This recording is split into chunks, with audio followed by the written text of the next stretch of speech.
اس دوران 1 اور 2 ہجری میں کئی اہم واقعات پیش آئے، ان میں سے کچھ اس طرح ہیں۔ اسی دوران میں قبلے کی تبدیلی کا حکم آیا۔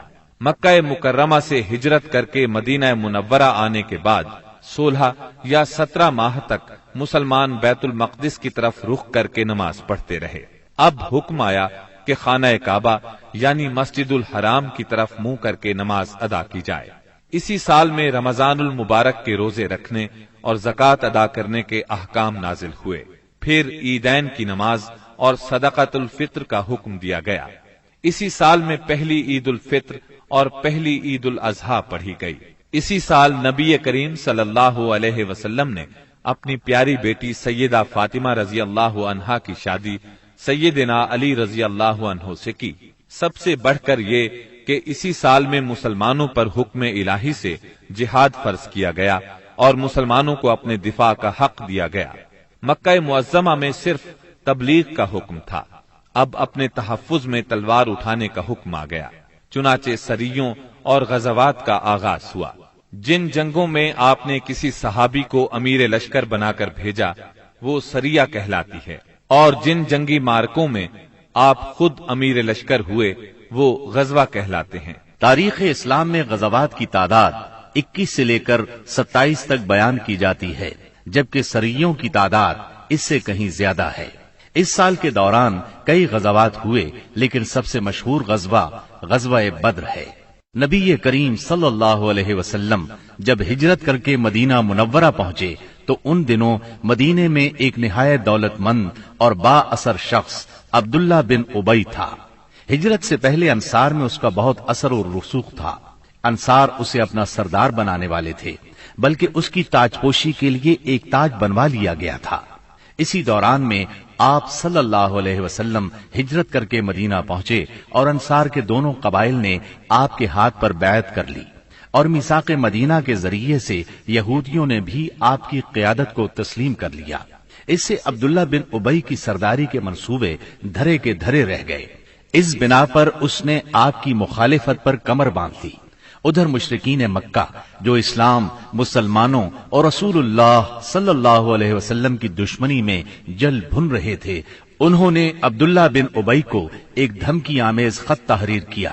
اس خط میں انہوں نے 2 ٹوک الفاظ میں لکھا: آپ لوگوں نے ہمارے صاحب کو پناہ دے رکھی ہے، اس لیے ہم اللہ کی قسم کھا کر کہتے ہیں یا تو آپ لوگ اس سے لڑائی کریں یا اسے نکال دیں، یا پھر ہم اپنی پوری جمعیت کے ساتھ آپ لوگوں پر چڑھائی کر کے آپ کے سارے جنگجوؤں کو قتل کر دیں گے اور آپ کی عورتوں کی حرمت پامال کر دیں گے۔ جب یہ خط عبداللہ بن ابی اور اس کے ساتھیوں کو ملا تو وہ رسول اللہ صلی اللہ علیہ وسلم سے جنگ کے لیے تیار ہو گئے۔ نبی اکرم صلی اللہ علیہ وسلم کو اس کی خبر ہوئی تو آپ ان کے پاس تشریف لے گئے اور فرمایا: قریش کی دھمکی تم لوگوں پر بہت گہرا اثر کر گئی ہے۔ تم خود اپنے آپ کو جتنا نقصان پہنچا دینا چاہتے ہو، قریش تمہیں اس سے زیادہ نقصان نہیں پہنچا سکتے۔ تم اپنے بیٹوں اور بھائیوں سے خود ہی لڑنا چاہتے ہو۔ نبی اکرم صلی اللہ علیہ وسلم کی یہ بات سن کر لوگ بکھر گئے۔ اس وقت تو عبداللہ بن ابی جنگ کے ارادے سے باز آ گیا، کیونکہ اس کے ساتھی ڈھیلے پڑ گئے تھے یا بات ان کی سمجھ میں آ گئی تھی، لیکن حقیقت میں قریش کے ساتھ اس کے تعلقات خفیہ طور پر قائم رہے، کیونکہ مسلمانوں اور مشرکین کے درمیان شر اور فساد کا کوئی موقع وہ ہاتھ سے جانے نہیں دینا چاہتا تھا۔ پھر اس نے اپنے ساتھ یہود کو بھی ملا رکھا تھا تاکہ اس معاملے میں ان سے بھی مدد حاصل کرے، لیکن وہ تو نبی صلی اللہ علیہ وسلم کی حکمت تھی جو رہ رہ کر شر و فساد کی آگ کو بجھا دیتی تھی۔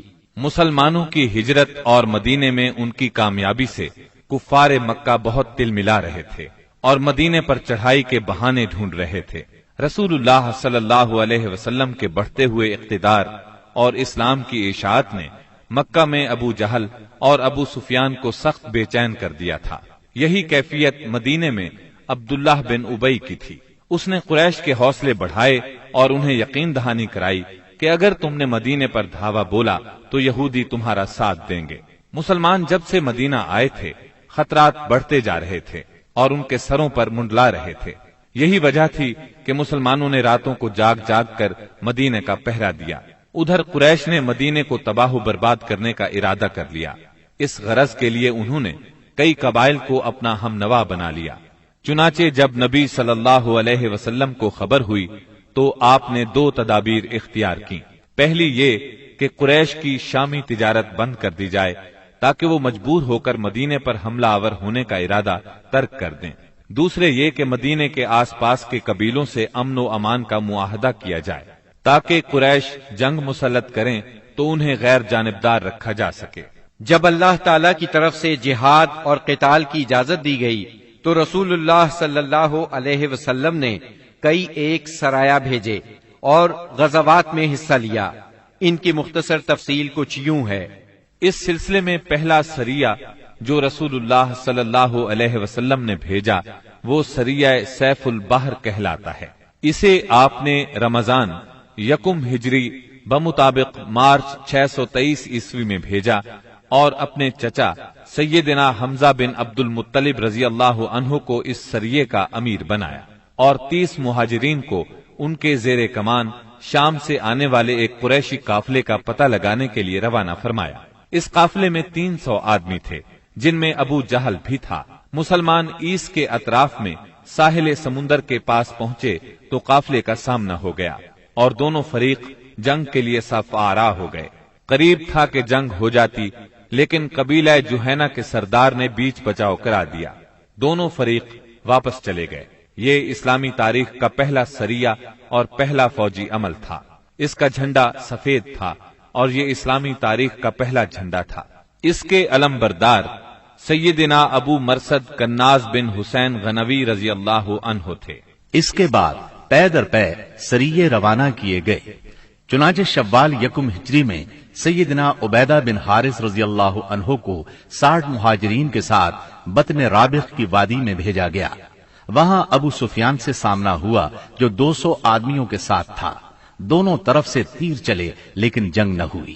پھر ذی قعد 1 ہجری میں سیدنا سعد بن ابی وقاص رضی اللہ عنہ کو 20 مہاجرین کے ساتھ خرار کی طرف بھیجا گیا جو کہ جوفا کے قریب ایک مقام ہے، لیکن ان کا کسی سے سامنا نہ ہوا۔ اس کے بعد سفر 2 ہجری میں 70 مہاجرین کے ساتھ رسول اللہ صلی اللہ علیہ وسلم خود نکلے اور ابوا یا ودان تشریف لے گئے۔ مہم کا مقصد قریش کے ایک قافلے کی راہ روکنا تھا، لیکن کسی سے سامنا نہ ہوا۔ یہ پہلی مہم تھی جس میں رسول اللہ صلی اللہ علیہ وسلم بذات خود نکلے۔ اس کے بعد ربیع الاول 2 ہجری میں رسول اللہ صلی اللہ علیہ وسلم 200 صحابہ کے ساتھ روانہ ہوئے۔ مقصود قریش کا قافلہ تھا جس میں امیہ بن خلف سمیت قریش کے 100 آدمی اور 2500 اونٹ تھے۔ آپ رضوہ کے اطراف میں مقام بوات تک تشریف لے گئے لیکن کسی سے سامنا نہ ہوا۔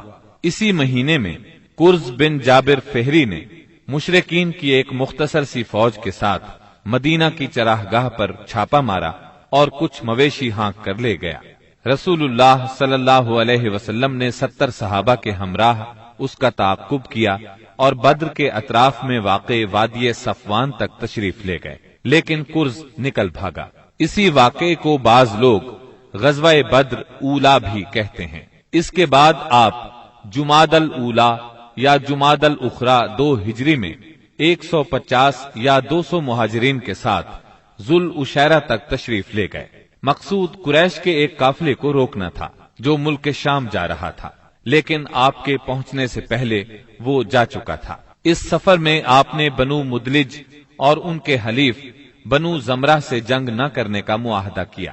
پھر رجب 2 ہجری میں نبی اکرم صلی اللہ علیہ وسلم نے سیدنا عبداللہ بن جہش اسدی رضی اللہ عنہ کو 12 مہاجرین کے ساتھ مکہ اور طائف کے درمیان ایک مقام نخلا کی طرف روانہ کیا۔ مقصد یہ تھا کہ وہ قریش کے ایک قافلے کی خبر لائیں، مگر ان لوگوں نے قافلے پر حملہ کر کے عمر بن حضرمی کو قتل اور عبداللہ بن مغیرہ کے بیٹے عثمان اور مغیرہ کے غلام حکیم بن کیسان کو قید کر لیا اور قافلے کو ہانک لائے۔ ان کے ایسا کرنے پر آپ ان سے ناراض ہوئے، چنانچہ قیدیوں کو چھوڑ دیا گیا اور مقتول کا خون بہا ادا کیا گیا۔ یہ واقعہ رجب کی آخری تاریخ کو پیش آیا تھا، اس لیے مشرکین نے شور مچایا کہ مسلمانوں نے حرام مہینے کی حرمت پامال کر ڈالی۔ اس پر سورہ بقرہ کی آیت 217 نازل ہوئی۔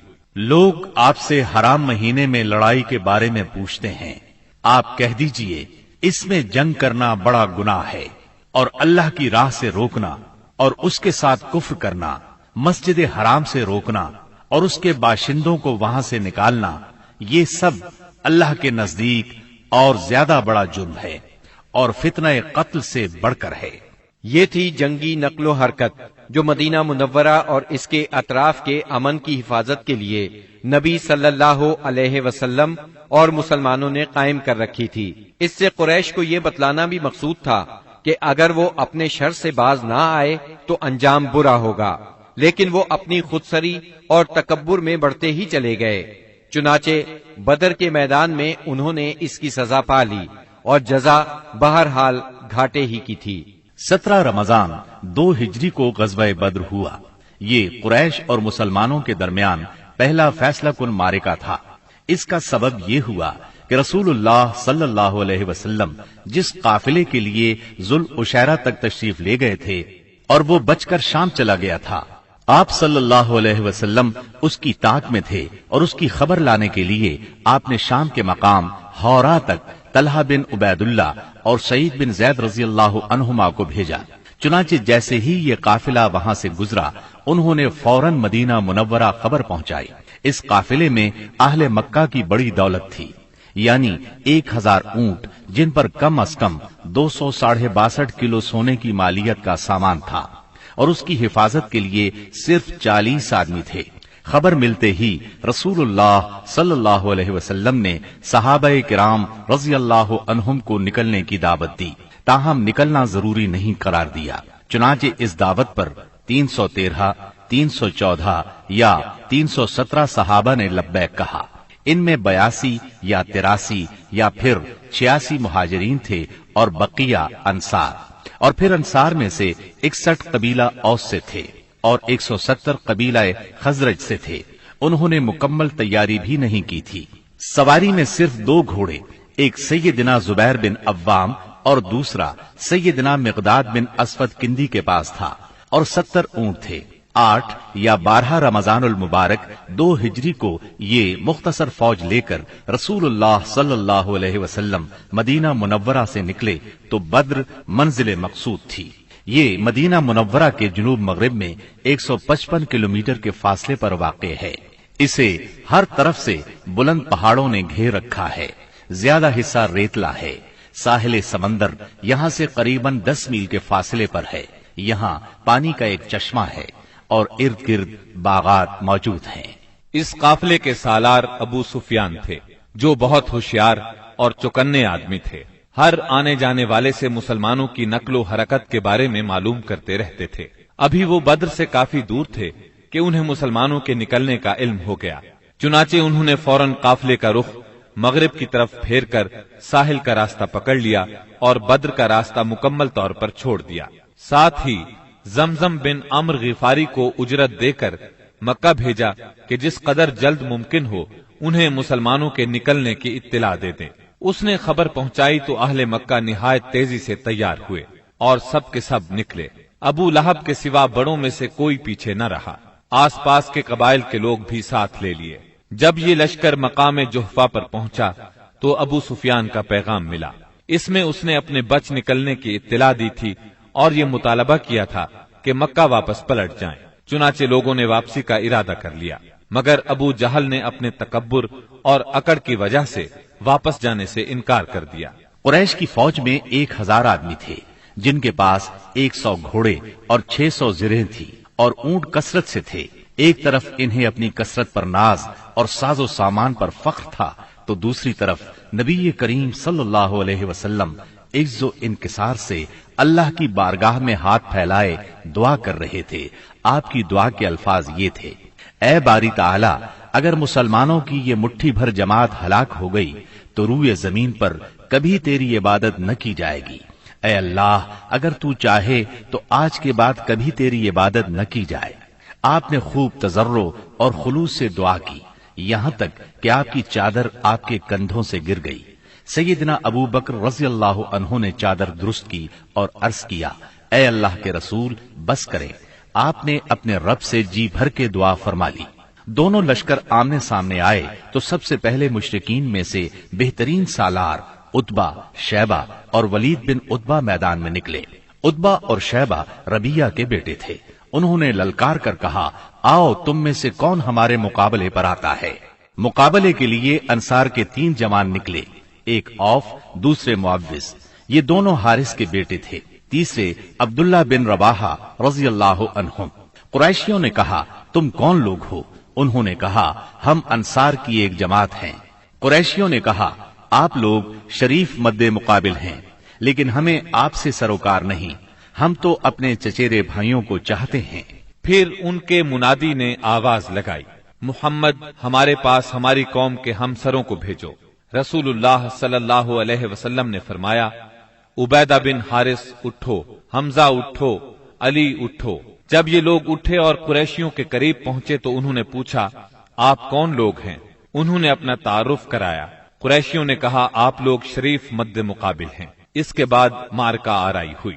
سیدنا عبیدہ بن حارث نے عتبہ بن ربیہ سے مقابلہ کیا، سیدنا حمزہ نے شیبہ سے اور سیدنا علی نے ولید سے۔ سیدنا حمزہ اور سیدنا علی نے اپنے اپنے مد مقابل کو جھٹ مار لیا، لیکن عبیدہ بن حارث اور ان کے مد مقابل کے درمیان ایک ایک وار کا تبادلہ ہوا اور دونوں میں سے ہر ایک نے دوسرے کو گہرا زخم لگایا۔ اتنے میں سیدنا علی اور سیدنا حمزہ اپنے اپنے شکار سے فارغ ہو کر آ گئے۔ آتے ہی عتبہ پر ٹوٹ پڑے، اس کا کام تمام کیا اور سیدنا عبیدہ کو اٹھا لائے۔ ان کا پاؤں کٹ گیا تھا اور آواز بند ہو گئی تھی، جو مسلسل بند ہی رہی، یہاں تک کہ جنگ کے 4 یا 5ویں دن جب مسلمان مدینے سے واپس ہوتے ہوئے وادی صفرا سے گزر رہے تھے، ان کا انتقال ہو گیا۔ مبارزت کا نتیجہ مشرکین کے لیے برا ثابت ہوا، چنانچہ وہ غصے سے بے قابو ہو کر مسلمانوں کی صفوں میں تندی کے ساتھ ٹوٹ پڑے، گھمسان کا رن پڑا اور کشتوں کے پشتے لگ گئے۔ اس سے مشرکین کی صفوں میں اضطراب کی لہر دوڑ گئی۔ طاغوت اکبر ابو جہل ملعون نے اپنی صفوں میں اضطراب کی ابتدائی لہر دیکھی تو چاہا کہ اس سیلاب کے سامنے ڈٹ جائے، چنانچہ وہ اپنے لشکر کو للکارتا ہوا تکبر کے ساتھ کہنے لگا، لات و عزا کی قسم، ہم اس وقت تک واپس نہیں ہوں گے جب تک انہیں رسیوں میں نہ جکڑ لیں۔ دیکھو تمہارا کوئی آدمی ان کے کسی آدمی کو قتل نہ کرے، بلکہ انہیں پکڑو اور گرفتار کرو تاکہ ہم ان کو اس حرکت کا مزہ چکھائیں۔ لیکن اسے اس غرور کی حقیقت کا بہت جلد پتہ لگ گیا، کیونکہ چند ہی لمحے بعد مسلمانوں کے حملے کی تندی کے سامنے مشرکین کی صفیں پھٹنا شروع ہو گئیں۔ البتہ ابو جہل اب بھی اپنے گرد مشرکین کا ایک غول لیے جمع ہوا تھا۔ اس غول نے ابو جہل کے چاروں طرف تلواروں کی باڑ اور نیزوں کا ایک جنگل قائم کر رکھا تھا، لیکن غیرت مند مسلمانوں کے اسلامی ہجوم کی آندھی نے اس باڑ کو بھی بکھیر دیا اور اس جنگل کو بھی اکھیڑ دیا۔ اس کے بعد یہ طاغوت اکبر دکھائی پڑا۔ مسلمانوں نے دیکھا کہ وہ ایک گھوڑے پر چکر کاٹ رہا ہے، ادھر اس کی موت 2 انصاری جوانوں کے ہاتھوں اس کا خون چوسنے کی منتظر تھی۔ طاغوت اکبر ابو جہل کے قتل کا عبرتناک واقعہ بیان کرتے ہوئے عبد الرحمن بن عوف رضی اللہ عنہ فرماتے ہیں کہ میں جنگ بدر کے روز صف کے اندر تھا کہ اچانک مڑا تو کیا دیکھتا ہوں کہ دائیں بائیں 2 نوعمر جوان ہیں۔ گویا ان کی موجودگی سے میں حیران ہو گیا کہ اتنے میں ایک نے اپنے ساتھی سے چھپا کر مجھ سے کہا، چچا جان مجھے ابو جہل کو دکھلا دیجیے۔ میں نے کہا، بھتیجے تم اسے کیا کرو گے؟ اس نے کہا، مجھے بتایا گیا ہے کہ وہ رسول اللہ صلی اللہ علیہ وسلم کو گالی دیتا ہے۔ اس ذات کی قسم جس کے ہاتھ میں میری جان ہے، اگر میں نے اس کو دیکھ لیا تو میرا وجود اس کے وجود سے الگ نہ ہوگا، یہاں تک کہ ہم میں سے جس کی موت پہلے لکھی ہے وہ مر جائے۔ وہ کہتے ہیں مجھے اس پر تعجب ہوا۔ اتنے میں دوسرے نوعمر نوجوان نے مجھے اشارے سے متوجہ کر کے یہی بات کہی۔ ان کا بیان ہے کہ میں نے چند ہی لمحوں بعد دیکھا کہ ابو جہل لوگوں کے درمیان چکر کاٹ رہا ہے۔ میں نے کہا، ارے دیکھتے نہیں، یہ رہا تم دونوں کا شکار جس کے بارے میں تم مجھ سے پوچھ رہے تھے۔ فرماتے ہیں کہ یہ سنتے ہی وہ دونوں شاہین اپنی تلواریں لیے جھپٹ پڑے اور اسے مار کر قتل کر دیا۔ پھر پلٹ کر رسول اللہ صلی اللہ علیہ وسلم کے پاس آئے. آپ نے فرمایا تم میں سے کس نے قتل کیا ہے؟ دونوں نے کہا میں نے قتل کیا ہے. آپ نے دونوں کی تلواریں دیکھیں اور فرمایا تم دونوں نے قتل کیا ہے. البتہ ابو جہل کا سامان معاذ بن عمرو بن جموح کو دیا. دونوں حملہ آوروں کا نام معاذ بن عمرو بن جموح اور معاذ بن افرا ہے. سیرت نگار ابن اسحاق کا بیان ہے کہ معاذ بن عمرو بن جموح نے کہا کہ میں نے مشرکین کو سنا وہ ابو جہل کے بارے میں کہہ رہے تھے ابو الحکم تک کسی کی رسائی نہ ہو. معاذ بن عمرو کہتے ہیں کہ جب میں نے یہ بات سنی تو اسے اپنے نشانے پر لے لیا اور اس کی سمت جمع رہا. جب گنجائش ملی تو میں نے حملہ کر دیا اور ایسی ضرب لگائی کہ اس کا پاؤں نصف پنڈلی سے اڑ گیا. واللہ جس وقت یہ پاؤں اڑا ہے تو میں اس کی تشبیہ صرف اس گٹھلی سے دے سکتا ہوں جو موصل کی مار پڑنے پر جھٹک کر اڑ جائے. کہتے ہیں کہ ادھر میں نے ابو جہل کو مارا اور ادھر اس کے بیٹے اکرما نے میرے کندھے پر تلوار چلائی جس سے میرا ہاتھ کٹ کر میرے بازو کے چمڑے سے لٹک گیا اور لڑائی میں مخل ہونے لگا. میں اسے اپنے ساتھ گھسیٹتے ہوئے سارا دن لڑا، لیکن جب وہ مجھے اذیت پہنچانے لگا تو میں نے اس پر اپنا پاؤں رکھا اور اسے زور سے کھینچ کر الگ کر دیا. اس کے بعد ابو جہل کے پاس معوذ بن افرا پہنچے. وہ زخمی تھا. انہوں نے اسے ایسی ضرب لگائی کہ وہ وہیں ڈھیر ہو گیا، صرف سانس آتی جاتی رہی. اس کے بعد معوذ بن افرا خود بھی لڑتے ہوئے شہید ہو گئے. جب معرکہ ختم ہو گیا تو رسول اللہ صلی اللہ علیہ وسلم نے فرمایا کون ہے جو دیکھے کہ ابو جہل کا انجام کیا ہوا. اس پر صحابہ کرام اس کی تلاش میں بکھر گئے. عبداللہ بن مسعود رضی اللہ عنہ نے اسے اس حالت میں پایا کہ ابھی سانس آ جا رہی تھی. انہوں نے اس کی گردن پر پاؤں رکھا اور سر کاٹنے کے لیے داڑھی پکڑی اور فرمایا او اللہ کے دشمن، آخر اللہ نے تجھے رسوا کیا نا. اس نے کہا مجھے کاہے کو رسوا کیا؟ کیا جس شخص کو تم لوگوں نے قتل کیا ہے اس سے بھی بلند پایا کوئی آدمی ہے؟ یا جس کو تم لوگوں نے قتل کیا اس سے بھی کوئی اوپر آدمی ہے؟ پھر بولا کاش مجھے کسانوں کی بجائے کسی اور نے قتل کیا ہوتا. اس کے بعد کہنے لگا مجھے بتاؤ فتح کس کی ہوئی؟ عبداللہ بن مسعود رضی اللہ عنہ نے فرمایا اللہ اور اس کے رسول صلی اللہ علیہ وسلم کی. اس کے بعد عبداللہ بن مسعود رضی اللہ عنہ سے جو اس کی گردن پر پاؤں رکھ چکے تھے کہنے لگا او بکری کے چرواہے، تو بڑی اونچی اور مشکل جگہ پر چڑھ گیا. واضح رہے کہ عبداللہ بن مسعود رضی اللہ عنہ مکے میں بکریاں چرایا کرتے تھے. اس گفتگو کے بعد عبداللہ بن مسعود رضی اللہ عنہ نے اس کا سر کاٹ لیا اور رسول اللہ صلی اللہ علیہ وسلم کی خدمت میں لا کر حاضر کرتے ہوئے عرض کیا یا رسول اللہ صلی اللہ علیہ وسلم، یہ رہا اللہ کے دشمن ابو جہل کا سر. آپ نے 3 بار فرمایا واقعی اس اللہ کی قسم جس کے سوا کوئی معبود نہیں. اس کے بعد فرمایا اللہ اکبر، الحمد للہ الذی صدق وعدہ ونصر عبدہ وہزم الاحزاب وحدہ. اللہ اکبر، تمام حمد اللہ کے لیے ہے جس نے اپنا وعدہ سچ کر دکھایا، اپنے بندے کی مدد فرمائی اور تنہا سارے گروہوں کو شکست دی. پھر فرمایا چلو مجھے اس کی لاش دکھاؤ. جب آپ صلی اللہ علیہ وسلم کو لاش دکھائی گئی تو آپ نے فرمایا یہ اس امت کا فرعون ہے. معاذ بن عمرو اور معوذ بن افرا کے ایمان افروز کارناموں کا ذکر ہو چکا ہے. حقیقت یہ ہے کہ اس معرکے میں قدم قدم پر ایمان کے ایسے تابناک نقوش پیش آئے جن میں عقیدت کی قوت اور اصول کی پختگی نمایاں اور جلوگر تھی. اس معرکے میں باپ اور بیٹے میں، بھائی اور بھائی میں صف آرائی ہوئی. اصولوں کے اختلاف پر تلواریں بے نیام ہوئیں اور مظلوم و مقہور نے ظالم و قاہر سے ٹکرا کر اپنے غصے کی آگ بجھائی. ابن عباس رضی اللہ عنہ سے روایت ہے کہ نبی صلی اللہ علیہ وسلم نے صحابہ کرام سے فرمایا مجھے معلوم ہے کہ بنو ہاشم وغیرہ کے کچھ لوگ زبردستی میدان جنگ میں لائے گئے ہیں. انہیں ہماری جنگ سے کوئی سروکار نہیں ہے، لہذا بنو ہاشم کا کوئی آدمی کسی کی زد میں آ جائے تو وہ قتل نہ کرے، اور ابو البختری بن ہشام کسی کی زد میں آ جائے تو وہ اسے قتل نہ کرے، اور عباس بن عبد المطلب کسی کی زد میں آ جائے تو وہ بھی انہیں قتل نہ کرے، کیونکہ وہ بالجبر لائے گئے ہیں۔ اس پر عتبہ کے صاحبزادے ابو حذیفہ رضی اللہ عنہ نے کہا، کیا ہم اپنے باپ بیٹوں، بھائیوں اور کنبے قبیلے کے لوگوں کو قتل کریں گے اور عباس کو چھوڑ دیں گے؟ اللہ کی قسم، اگر اس سے میری مٹ بھیڑ ہو گئی تو میں اسے تلوار کی لگام پہنا دوں گا۔ یہ خبر رسول اللہ صلی اللہ علیہ وسلم کو پہنچی تو آپ نے عمر بن خطاب رضی اللہ عنہ سے فرمایا، کیا رسول اللہ صلی اللہ علیہ وسلم کے چچا کے چہرے پر تلوار ماری جائے گی؟ عمر رضی اللہ عنہ نے کہا، یا رسول اللہ، مجھے چھوڑیے، میں تلوار سے اس شخص کی گردن اڑا دوں، کیونکہ اللہ کی قسم یہ شخص منافق ہو گیا ہے۔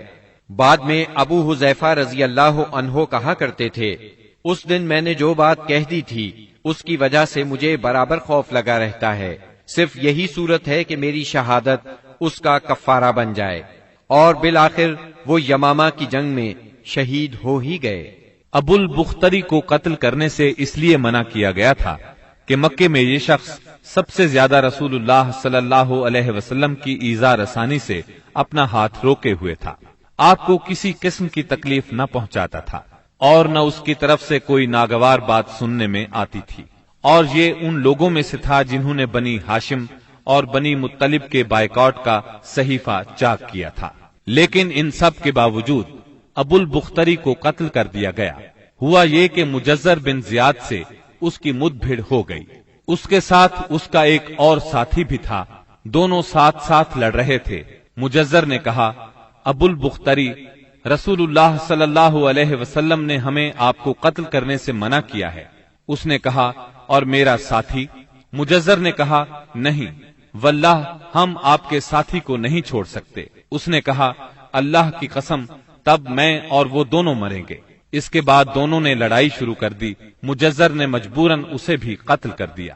مکے کے اندر جاہلیت کے زمانے سے عبد الرحمن بن عوف رضی اللہ عنہ اور امیہ بن خلف میں باہم دوستی تھی۔ جنگ بدر کے روز امیہ اپنے لڑکے علی کا ہاتھ پکڑے کھڑا تھا کہ اتنے میں ادھر سے عبد الرحمن بن عوف کا گزر ہوا۔ وہ دشمن سے کچھ زرہیں چھین کر لادے لیے جا رہے تھے۔ امیہ نے انہیں دیکھ کر کہا، کیا تمہیں میری ضرورت ہے؟ میں تمہاری ان زرہوں سے بہتر ہوں، آج جیسا منظر تو میں نے دیکھا ہی نہیں۔ کیا تمہیں دودھ کی حاجت نہیں؟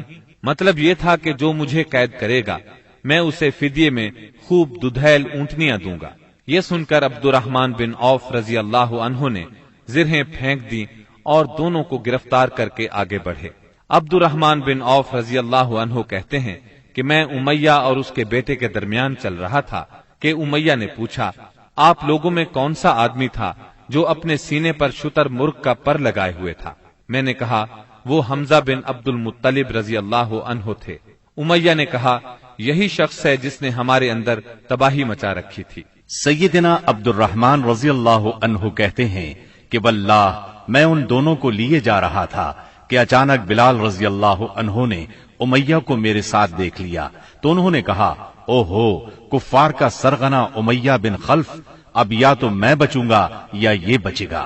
میں نے کہا، اے بلال رضی اللہ عنہ، یہ میرا قیدی ہے۔ انہوں نے کہا، اب یا تو میں رہوں گا یا یہ رہے گا۔ پھر نہایت بلند آواز سے پکارا، اے اللہ کے مددگارو، یہ رہا کفار کا سرغنہ امیہ بن خلف، اب یا تو میں رہوں گا یا یہ رہے گا۔ عبد الرحمن بن عوف رضی اللہ عنہ کہتے ہیں کہ اتنے میں لوگوں نے ہمیں گھیرے میں لے لیا۔ میں ان کا بچاؤ کر رہا تھا مگر ایک آدمی نے تلوار سے اس کے بیٹے کے پاؤں پر ضرب لگائی اور وہ وہیں گر گیا۔ ادھر امیہ نے اتنے زور سے چیخ ماری کہ میں نے ویسی چیخ کبھی سنی ہی نہ تھی۔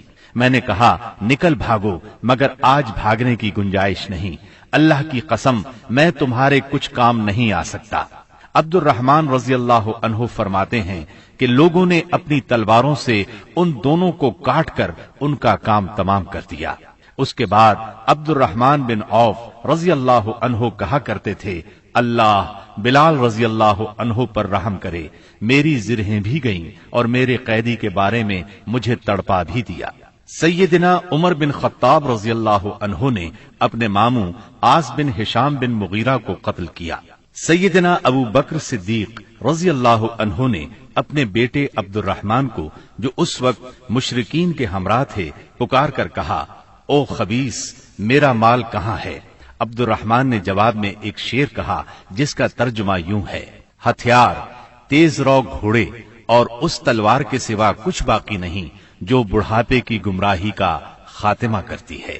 جس وقت مسلمانوں نے مشرکین کی گرفتاری شروع کی، رسول اللہ صلی اللہ علیہ وسلم چھپر میں تشریف فرما تھے اور سعد بن معاذ رضی اللہ عنہ تلوار حمائل کیے دروازے پر پہرا دے رہے تھے۔ رسول اللہ صلی اللہ علیہ وسلم نے دیکھا کہ سعد رضی اللہ عنہ کے چہرے پر لوگوں کی اس حرکت کا ناگوار اثر پڑ رہا ہے۔ آپ نے فرمایا، اے سعد، ایسا محسوس ہوتا ہے کہ تم کو مسلمانوں کا یہ کام ناگوار ہے۔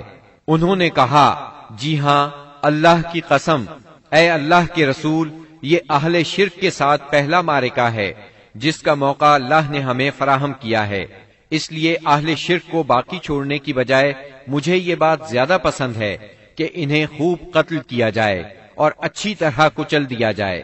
اس جنگ میں عکاشہ بن محصن اسدی رضی اللہ عنہ کی تلوار ٹوٹ گئی۔ وہ رسول اللہ صلی اللہ علیہ وسلم کی خدمت میں حاضر ہوئے۔ آپ نے انہیں ایک چھڑی تھما دی اور فرمایا، عکاشہ، اسی سے لڑائی کرو۔ عکاشہ نے اسے رسول اللہ صلی اللہ علیہ وسلم سے لے کر ہلایا تو وہ ایک لمبی، مضبوط اور چمچم کرتی ہوئی سفید تلوار میں تبدیل ہو گئی۔ پھر انہوں نے اسی سے لڑائی کی یہاں تک کہ اللہ نے مسلمانوں کو فتح نصیب فرمائی۔ اس تلوار کا نام اون یعنی مدد رکھا گیا تھا۔ یہ تلوار مستقلاً عکاشہ رضی اللہ عنہ کے پاس رہی اور وہ اسی کو لڑائیوں میں استعمال کرتے رہے، یہاں تک کہ دور صدیقی میں مرتدین کے خلاف جنگ کرتے ہوئے شہید ہو گئے۔ اس وقت بھی یہ تلوار ان کے پاس ہی تھی۔ خاتمہ جنگ کے بعد مصعب بن عمیر ابدری رضی اللہ عنہ اپنے بھائی ابو عزیز عمیر ابدری کے پاس سے گزرے۔ ابو عزیز نے مسلمانوں کے خلاف جنگ لڑی تھی اور اس وقت ایک انصاری صحابی اس کا ہاتھ باندھ رہے تھے۔ مصعب نے اس انصاری سے کہا، اس شخص کے ذریعے اپنے ہاتھ مضبوط کرنا، اس کی ماں بڑی مالدار ہے، وہ غالباً تمہیں اچھا فدیہ دے گی۔ اس پر ابو عزیز نے اپنے بھائی مصعب رضی اللہ عنہ سے کہا، کیا میرے بارے میں تمہاری یہی وصیت ہے؟ مصعب رضی اللہ عنہ نے فرمایا، ہاں، تمہاری بجائے یہ انصاری میرا بھائی ہے۔ جب مشرکین کی لاشوں کو کنویں میں ڈالنے کا حکم دیا گیا اور عتبہ بن ربیعہ کو کنویں کی طرف گھسیٹ کر لے جایا جانے لگا تو رسول اللہ صلی اللہ علیہ وسلم نے اس کے صاحبزادے ابو حذیفہ رضی اللہ عنہ کے چہرے پر نظر ڈالی، دیکھا تو غمزدہ تھے، چہرہ بدلا ہوا تھا۔ آپ صلی اللہ علیہ وسلم نے فرمایا، ابو حذیفہ، غالباً اپنے والد کے سلسلے میں تمہارے دل کے اندر کچھ احساسات ہیں۔ انہوں نے کہا، نہیں واللہ یا رسول اللہ، میرے اندر میرے باپ کے بارے میں اور ان کے قتل کے بارے میں ذرا بھی لرزش نہیں، البتہ میں اپنے باپ کے متعلق جانتا تھا کہ ان میں سوجھ بوجھ ہے، دور اندیشی اور فضل و کمال ہے، اس لیے میں آس لگائے بیٹھا تھا کہ یہ خوبیاں انہیں اسلام تک پہنچا دیں گی، لیکن اب ان کا انجام دیکھ کر اور اپنی توقع کے خلاف کفر پر ان کا خاتمہ دیکھ کر مجھے افسوس ہے۔ اس پر رسول اللہ صلی اللہ علیہ وسلم نے سیدنا ابو حذیفہ رضی اللہ عنہ کے حق میں دعائے خیر فرمائی اور ان سے بھلی بات کہی۔ آخرکار اسلام نے کفر پر فتح پائی۔ اس غزوہ بدر میں قریش کا سردار ابو جہل بھی مارا گیا۔ یہ وہی ابو جہل تھا جس نے نبی کریم صلی اللہ علیہ وسلم اور مسلمانوں پر ظلم و ستم کے پہاڑ توڑے تھے۔ 70 کافر موت کے گھاٹ اترے، 70 ہی گرفتار ہوئے، باقی دم دبا کر بھاگ نکلے۔ مسلمانوں میں صرف 14 شہید ہوئے، ان میں 6 مہاجر اور 8 انصاری تھے۔ اس جنگ نے اسلام کے دشمنوں کی طاقت کا جنازہ نکال دیا، ان کا بھرم کھل گیا اور ان کا غرور خاک میں مل گیا۔ جب رسول اللہ صلی اللہ علیہ وسلم مدینہ پہنچ چکے تو آپ نے قیدیوں کے بارے میں مشورہ کیا۔ سیدنا ابو بکر نے فدیہ لینے کی رائے دی، جبکہ سیدنا عمر کی رائے یہ تھی کہ انہیں قتل کر دیا جائے۔ انہوں نے فرمایا، میرا قریبی میرے حوالے کریں اور میں اسے قتل کروں۔ عقیل بن ابی طالب سیدنا علی کے حوالے کریں، وہ اس کی گردن کو اڑائیں، یہاں تک کہ اللہ کو معلوم ہو جائے کہ ہمارے دلوں میں مشرکین کے لیے کوئی نرم گوشہ نہیں ہے۔ اور یہ حضرات مشرکین کے ائمہ اور قائدین ہیں۔ رسول اللہ صلی اللہ علیہ وسلم نے فدیہ لینا طے کیا۔ یہ فدیہ 4000 سے 3000 اور کم از کم 1000 درہم تک تھا، اور ان میں سے جو لکھنا پڑھنا جانتے تھے ان کا فدیہ یہ قرار دیا گیا کہ وہ 10 بچوں کو لکھنا پڑھنا سکھا دیں۔ غزوہ بدر میں قریش کے 70 آدمی مارے گئے، ان میں عتبہ اور ابو جہل جیسے رئیس شامل تھے۔